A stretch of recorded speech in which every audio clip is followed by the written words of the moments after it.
हमारी first slide के साथ जिसमें हम पता करेंगे कि what are the common symptoms of corona virus.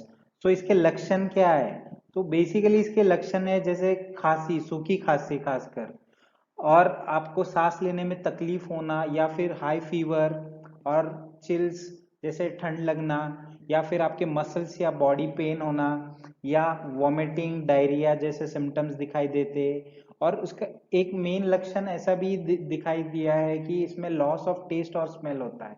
तो बेसिकली अगर आपको ये सब सिम्टम्स है या इसमें से कोई सिम्टम्स है या इससे मिलते जुलते सिम्टम्स है, तो आपको जरूर कोरोना वायरस का लक्षण हो सकता है। बट ये जरूरी नहीं कि हर सर्दी या खांसी या फिर बुखार कोरोना वायरस है। तो हम जानते हैं कि इसको और डिटेल में कि हमें टेस्ट कब करना चाहिए। So basically when should we get tested? So in case whenever you are sick, I would advise that पहले अपने डॉक्टर के पास जाइए और please listen to him whatever advice he gives. So first मेरी सलाह यही रहेगी कि जब भी आपको ये सब लक्षण होते हैं तो आप आपके फैमिली डॉक्टर से मिलिए और उनकी सलाह लीजिए। बट स्टिल आगे मैं बताऊंगा कि क्या लक्षण है और आपको टेस्ट कब करना चाहिए। सो जब भी आपको बुखार है या खांसी है या कुछ भी है, सो ये बुखार अगर आपको 3 दिन से ज्यादा है और आपका बुखार 3 दिन के आगे भी कंटिन्यू रहता है, तो डेफिनेटली आप आपके डॉक्टर की सलाह ले और टेस्ट कीजिए। लेकिन अगर कोई भी सिम्टम्स 3 दिन या उससे ज्यादा रहता है, तो ये कह सकते हैं कि हमें टेस्ट करना चाहिए। सेकेंडली, इसमें हाई टेम्परेचर आता है, नॉर्मल नहीं। इसका टेम्परेचर हमेशा 101, 102, 103, सो हाई टेम्परेचर होता है इसमें। और मेनली लॉस ऑफ टेस्ट और स्मेल होता है, और खासकर इसमें गले में इन्फेक्शन होता है, जैसे सोर थ्रोट होता है या सूखी खांसी होती है। इसका और एक बहुत ही इंपॉर्टेंट लक्षण हम गेस कर सकते हैं कि ये कोरोना वायरस है, जो अगर आपके फैमिली मेंबर में एक से ज्यादा फैमिली मेंबर बीमार है या फिर मल्टीपल फैमिली मेंबर बीमार है, तो आप अंदाजा लगा सकते हैं कि ये कोरोना वायरस हो सकता है, और उस केस में आप डेफिनेटली टेस्टिंग करा सकते हैं। इसमें और एक इम्पॉर्टेंट चीज है, अगर आपके फैमिली मेंबर में कोई ओल्ड एज पेरेंट्स है, बुजुर्ग है, सीनियर सिटीजन है, या कोई ऐसी व्यक्ति है जिसको ऑलरेडी प्री एग्जिस्टिंग डिजीज है, तो उस केस में आपको रिस्क नहीं लेना है और जल्द से जल्द आपके डॉक्टर के पास जाना है और कोरोना का टेस्टिंग भी कराना है। क्योंकि जितना आप देर करोगे उतना आपका इन्फेक्शन बढ़ सकता है, उतने प्रॉब्लम्स इंक्रीज कर सकते हैं।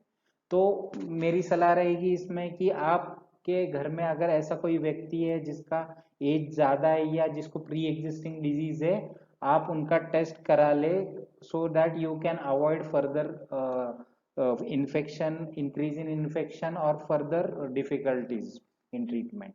Okay, so next, और एक इसका मेन सिम्टम है जो बहुत कॉमन है कि डिफिकल्टी इन ब्रीथिंग। तो अगर आपको ब्रीथ करने में, सांस लेने में तकलीफ हो रही है, आप थोड़ा चलते हैं तो आपकी सांस फूल जाती है, तो उस केस में भी आपको टेस्टिंग कराना चाहिए, या ये सिम्टम हो सकता है कि आपको कोरोना वायरस हो। आप उस केस में आपका ऑक्सीजन लेवल चेक कर सकते हैं थ्रू पल्स ऑक्सीमीटर।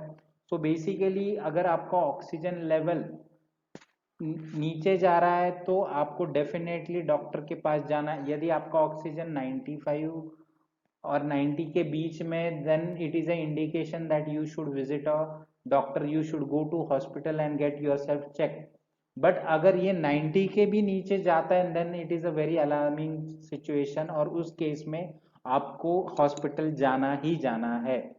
सो आप एक पल्स ऑक्सीमीटर खरीद सकते हैं, आजकल ये 500-600 रुपीज में भी आता है, और आपका ऑक्सीजन लेवल आप चेक कर सकते हो। और आपका ऑक्सीजन लेवल अगर ठीक है और आपको कोई ज्यादा सिम्टम्स नहीं है, उस केस में आप 2-3 दिन वेट कर सकते हो। लेकिन अगर आपका ऑक्सीजन लेवल 90 के नीचे जा रहा है, तो आपको डेफिनेटली आपको डॉक्टर के पास जाना है और उनकी सलाह लेनी है। उसके बाद if you have come in some contact with a person having contact COVID-19 infection, यदि आप पास्ट में रिसेंटली या पास्ट वीक में या 10 डेज में किसी भी ऐसे व्यक्ति के संपर्क में आए हो जिसको कोविड इन्फेक्शन है या आपको पता चला है, then you should get tested, because usually जब आप किसी के संपर्क में आते हो तो आपको वो होने के चांसेस बढ़ जाते हैं। So in that case also you should get tested. So basically these are all the things when you should get tested